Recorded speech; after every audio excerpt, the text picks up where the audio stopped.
1% of the stories and made that 99% of the focus.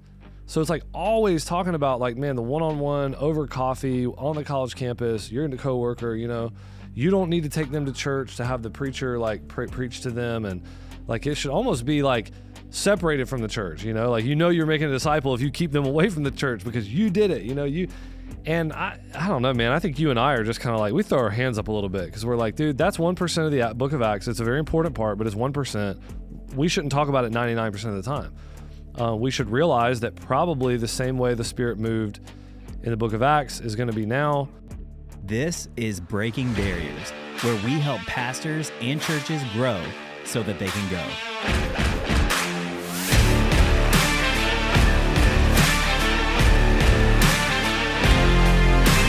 All right. Hey, everybody. Welcome to the Breaking Barriers podcast. Hey, we got a really awesome episode today because I think if we got our math right, today is episode number 53. So this is, I guess we turn 1. Do we turn 1 or 2? 1. So you're 0 to 1 and then we turn 1. Okay. So, yes, that's how math works. Turning 1 at this episode. So, hey, what we thought on the very first episode that Andrew and I did together to kick off the podcast, and if you haven't listened to that one, I encourage you to go back. I think that's the most listened to one. We really kind of broke down why Breaking Barriers, why we were doing this, really kind of just kind of the philosophy behind it, but also just kind of the church culture and what we were hoping to somewhat engage. And so we wanted to do another episode very similar to that today. So yeah, let's go ahead and just kind of jump right in. Yeah, I mean, a professor tells you how you got here. A practitioner tells you where you are. And, you know, I think that this podcast is our attempt at sort of reading the winds of church culture and seeing where we can be helpful in bringing, maybe some insight, some different ways of thinking about things. And hopefully it's going to be very constructive for the kingdom and for guys to what we say at Breaking Barriers. You know, we want to help pastors grow so that they can help their churches grow. But the biggest thing is a mindset shift that has to start at the very top, and that is, we really want to help people get out of a bad frame of mind in terms of the way that they think about church growth. Probably the fastest way to undercut a movement is to begin to demonize things in that movement that grow. Mm-hmm. And certainly that's the place that we have kind of found ourselves in. I mean, it's almost unbelievable, but we simultaneously in our world is primarily SBC, but in our world, we talk a lot about how 80% of churches are either plateaued or declining in the Southern Baptist Convention. Many of them have not had a baptism in years. The average church size is very small. It can be anemic. It's certainly not everybody, but that is the picture we get, a little bit of doom and gloom. And, one of the things that we began to realize a couple of years ago that ended up pushing into this podcast is we have got to be the only movement on planet Earth that will simultaneously mourn decline while refusing to celebrate growth. If I could think of any way to, sort of undercut or dismantle a movement, that's what I would do. I would figure out how to get people to be cynical about things that grow. And so that's sort of where we found ourselves. There's a lot of different stories of how we kind of came to the conclusion of, that, just to say it plainly, that we live in an anti-church growth world.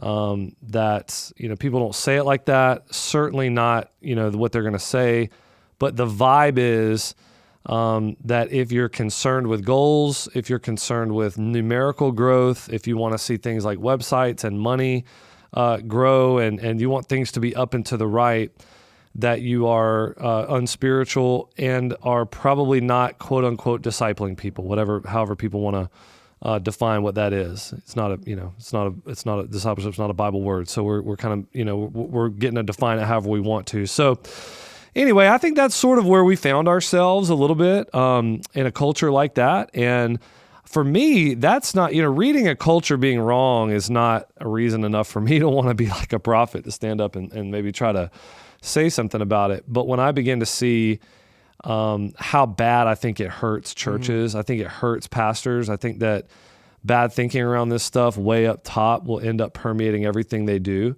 You can't go after things that you need to go after that will actually move the needle in ways and with tenacity and energy if somewhere deep in your heart you feel divided about it. Some of the best stories I think we've had, Bob, maybe we can even start with a story of, or just you can tell the general principle, but I mean, how many guys have we heard from over the last, even before the podcast, maybe over the last couple of years that, once they kind of took the red pill, so to speak, once they got free of some of this bad thinking, everything changed for them. They really began to run after ministry in a way that was healthy. Yeah, I remember a guy telling me, I don't know, maybe this was a year ago. I mean, we were doing some of this Breaking Barriers stuff even before the podcast launched. He was just saying, and I think this is maybe a lot of people's story, like when he got into ministry and wanted to be a pastor, it was all about, he felt like God could do something really big through his life. Yeah. And he could see people come to Christ and just kind of a movement happen. And he said somewhere down the line, because of the anti-church growth stuff or whatever, you start feeling bad about, man, I shouldn't have a goal to have 50 people baptized this year or to have record attendance at our Easter services or to have this big evangelism thing or whatever. Yeah. And you just kind of lost that, right? And you start making about doing other things. And he said over the last probably like 3 years, just being around us and some of this stuff, he finally has just like freedom from it. From the grip of that stuff, and he feels like he's kind of just going back to what God just originally called him to do, and being a pastor, being a church leader. It sounds so spiritual, to kind of be not concerned with numbers and not concerned with growth, and yeah, I mean, we've heard, it's like it sounds right. It's like when somebody says that out loud, you immediately feel the guilt that you in your own heart of like the pride that can come with success. Mm-hmm. And what we've tried to say is there is not one pastor in a growing church ever in the history of the world, or probably a non-growing church, that has not dealt with the sin of pride. Mm-hmm. Like we're like, we can end up being the guy who's wanting to take credit, and we can fall into the same trap as Gideon or Nebuchadnezzar or whatever, like where we think it was us. And what we've tried to say is a fear of that pride is not a good reason to take your ball and go home. Like being afraid of like falling and being a prideful jerk is not a good reason to just stop doing Matthew 28 and Acts 1 and trying to grow the church. Instead, what we need to do is what we do with every other sin. We need to confess it to God for forgiveness and to each other for healing, James 5:16. And so having an open dialogue around, man, yes, as the church grows, that can be pitfalls for guys. Like, let's talk about that instead of act like it's not a reality, but it's not a good reason to just kind of like stop. Mm-hmm. But I do think it plays well at conferences and things when we already feel like we have a bit of a guilt gene around our own pride. Yeah, there just became a vibe. I'm sure someone could probably write a really cool book on this, but you think about like the church growth movement, like 80s, 90s, maybe even in early 2000s. And then you think about, I guess kind of us coming up and like, you and I are both, I'm about to turn 42, you're 41. At some point, the kind of conference speak, kind of seminaries were engaged. It kind of became, man, we want discipleship, but we don't really want growth. Like we want evangelism, we want somebody sharing their faith, but to think about the church more like from a higher level and think about, man, trying to make the church grow and that sort of thing. It's kind of like, man, that's just the wrong way to think about it. Yeah. And there's probably lots of different ways, how we got there. One, I think, kind of reflecting back now, being around kind of that seminary culture and that sort of thing, the Acts 2 church, the Acts 6 church is kind of a chaotic place. It's kind of like, man, it's not, I think, way we imagine it with like, nice buildings and steeples and, you sit in your office, for a certain amount of hours a week and work on this. Like, it was kind of a chaotic place, when the church really grows. And I think this kind of like part of this culture is kind of like this learning and seminary culture where guys like, they don't want the kind of chaos of that. And so they begin to demonize, a church that is growing and you're trying to figure out what to do. And they create a lot of theology around it, of why like, man, it's, if you're thinking about numbers, you're just a pragmatist. But in reality, like, man, they just want to start a certain type of church, and that's just kind of their vibe Right. for how they're wired. Right. But yet they got to make it all about like theology. Mm-hmm. And, you've talked about like, churches have brands, Yeah. and it's more honest to actually just say that. Right. Right? Like we all are certain types of people Yeah. with certain cultures, certain vibes. We like to lead a certain way. And that just kind of creates churches as brands. But over the last 20 years, people have wanted to make this big theology about it where, if your church is trying to grow, you're like doing something wrong. Yeah. And I think that what we've kind of seen and sort of made us want to speak, I guess, is this idea of growing churches end up being the going churches, So churches, the tagline for our podcast and tagline for all things breaking barriers, churches can grow without going, but they can't go without growing. And that's just really true. Like when you look at churches that are reproducing, they're actually parenting other church plants, they're sending a lot of missionaries out. One of the common traits for churches that are that way is that they are constantly, having like a harvest. Now, for some huge churches, that might be hundreds of people a year. For some small church in a rural context, it might be a couple of families a year. But there's something inherent in the drive of that church to want to be reaching out, to want to translate what they're doing for non-believers to be able to engage with it. It's the Andy Stanley, church, creating a church that unchurched people want to go to. And they're doing something that's bringing people in, and that in turn is enabling them to kind of restock, so to speak, as they're sending people out. And, that connection between growing and going is just really a bedrock part of the Breaking Barriers idea. Because, like you're saying is really true. You and I sort of grew up in the ministry time that was just a natural pendulum swing from like consumerism, church growth movement, that all that stuff that you were talking about from the 80s, 90s, a lot of pragmatism, that kind of thing. And so we ended up, you swing, that's just normal. The pendulum swings. And I hope that we're doing more than just swinging the pendulum back, although we are doing that. I hope that what we're trying to do is say, hey, you can never swing a pendulum that goes all the way into growth or all the way into going and starts to demonize the other one.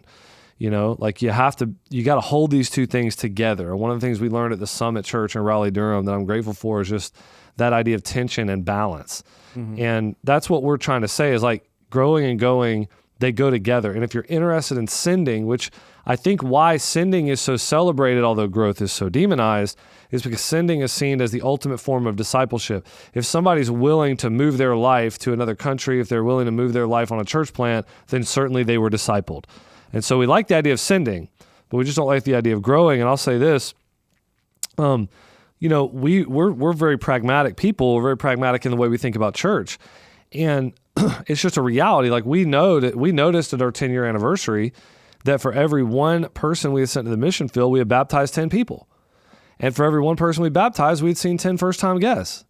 And so first-time guests were 100 to 1 between a first-time guest and sent one. If you're going to grow, if you grow, you have an opportunity to go. And so I think that holding those two things together has been another reason why that we have felt like this is a really good podcast. Equip pastors to think well about this. And then we've done a lot of work around helping churches grow and go.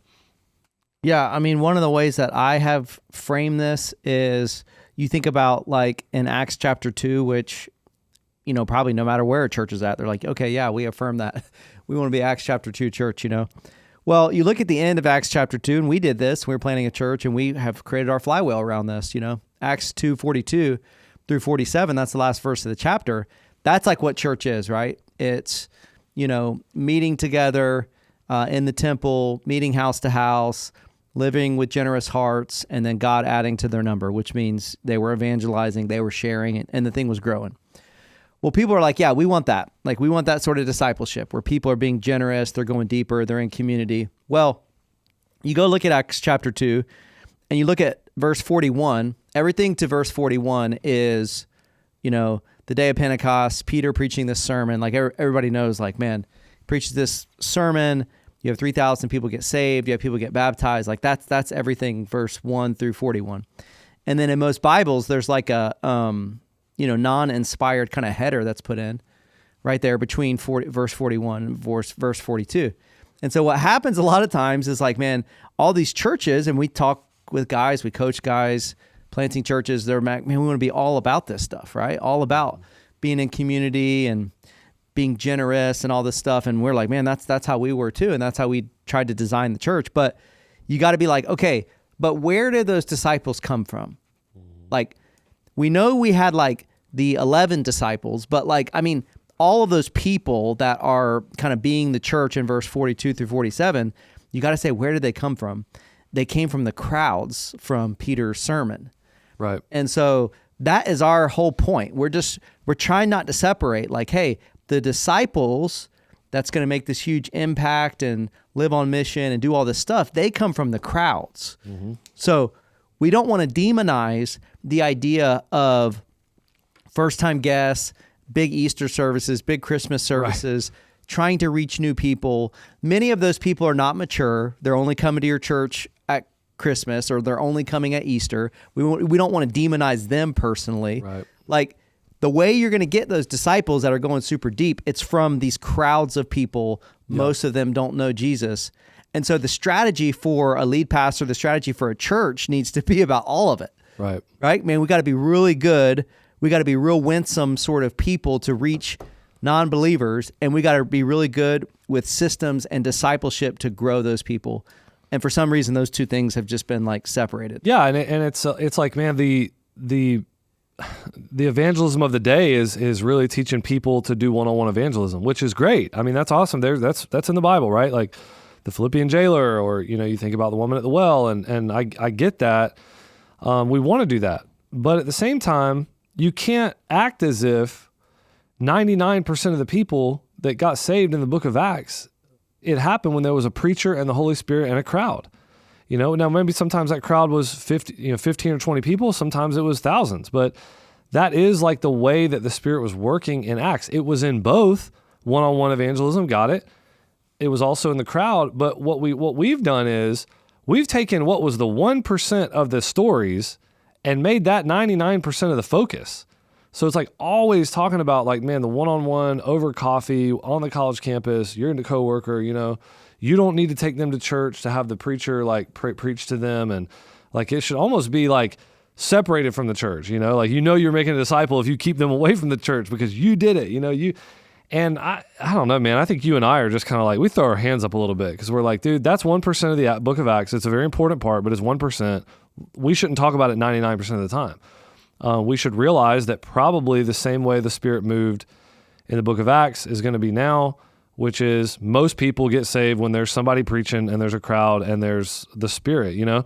And we've just been, it's been funny how shocking it is when we say things like that, because people don't realize, I think, how much they've drunk from the streams of like the missional and the anti-growth and the one-on-one, you know, evangelism and discipleship. Doesn't mean discipleship. It means mentorship, one-on-one. That's what people think when they hear that word. I was at a thing where a guy was asking like, hey, could your church disciple somebody? You know, could the people in your church disciple somebody if the church didn't exist? Like they couldn't bring them to church. They couldn't come be part of the body. Could your people still go disciple someone? And I just thought, man, why don't you just ask if they could disciple somebody without the Bible too? Right. You know, because it's like, who has ever envisioned a world where that's supposed to happen? It does happen in a super pioneering context, but generally speaking, the idea of just like cutting the idea of preaching and community and all that away from the growth of a believer, I'm like, well, what else that's essential do we want to try to cut out? We've just tried to be like really upfront about, man, we feel like preaching and being in groups and like these are discipleship processes that if they work, if you work them, you know? Yeah. And just like, just trying to think back, like, okay, why did we start breaking barriers when we did? Like, we've always tried to be willing to coach people over the years. Like Mercy Hill, we're 12 and a half years old. Is that right? So like very early on when people wanted coaching from us, it was like, hey, we're willing to help or whatever, but we don't feel like we have some like platform to start a podcast or whatever else. But right.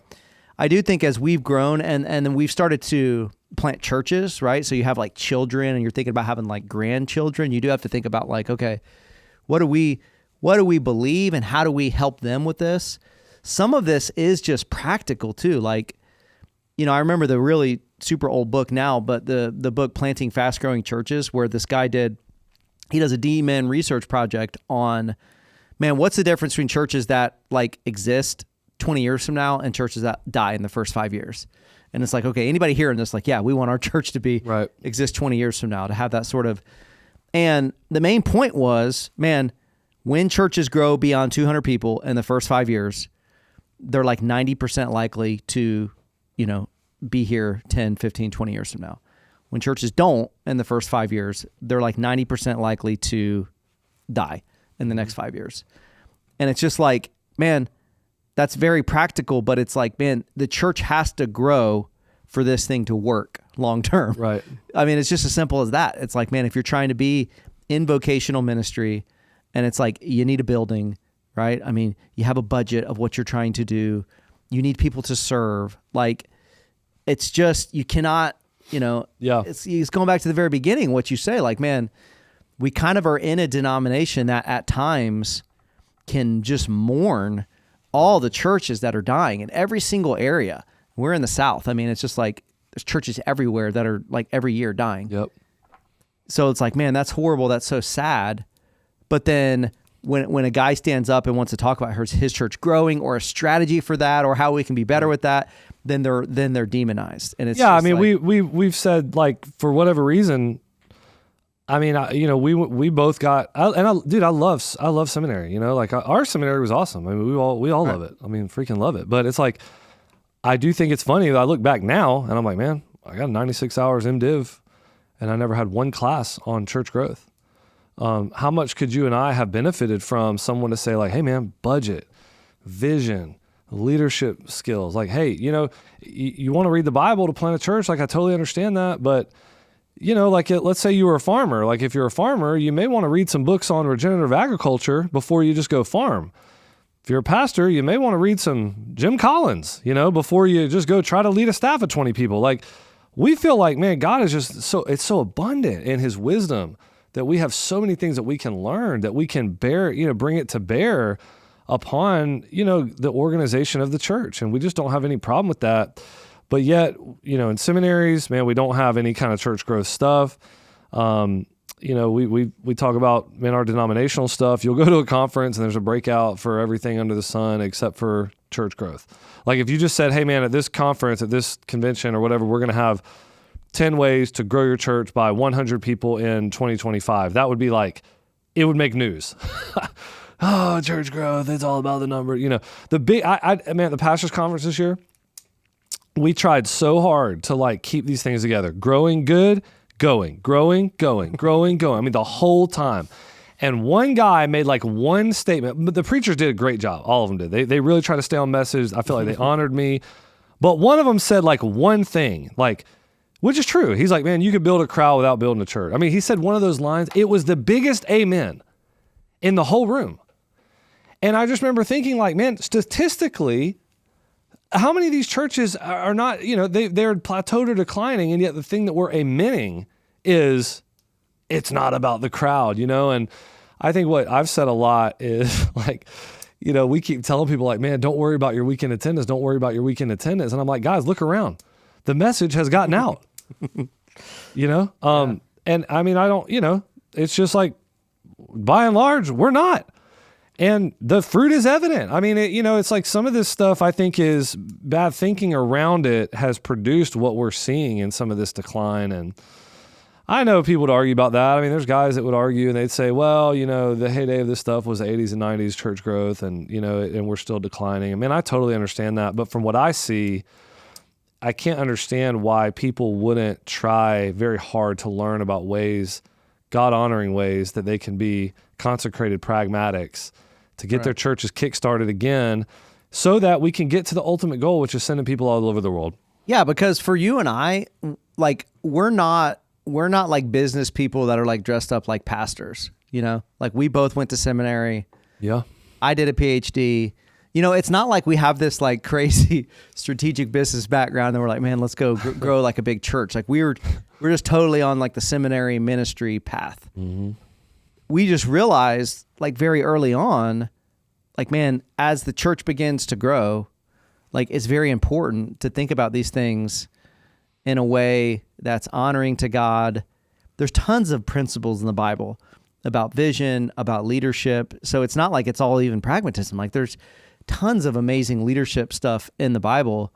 And I think we just realized, and one of the reasons that we're actually doing this podcast and breaking barriers is you have so many good guys that love God, that are trying their best as a pastor, that they went to seminary, they know the Greek, they know the Hebrew, they're good at exegesis, hermeneutics, church history, all the stuff. But like just having some principles around like, okay, we know what we're doing at Easter, right? Like preaching the gospel, like trying to invite people, but like, how do you go up a level strategically and say, okay, we have a staff, like we all got to be working towards the same goal. How do you go up one level strategically and say like, man, let's just do a good job over a 6-month period leading up to this, really planning for Easter. And the crazy thing that we've learned, and people want to be like, well, this is just like man-made or pragmatism or whatever. And I'm like, I just think God has blessed it.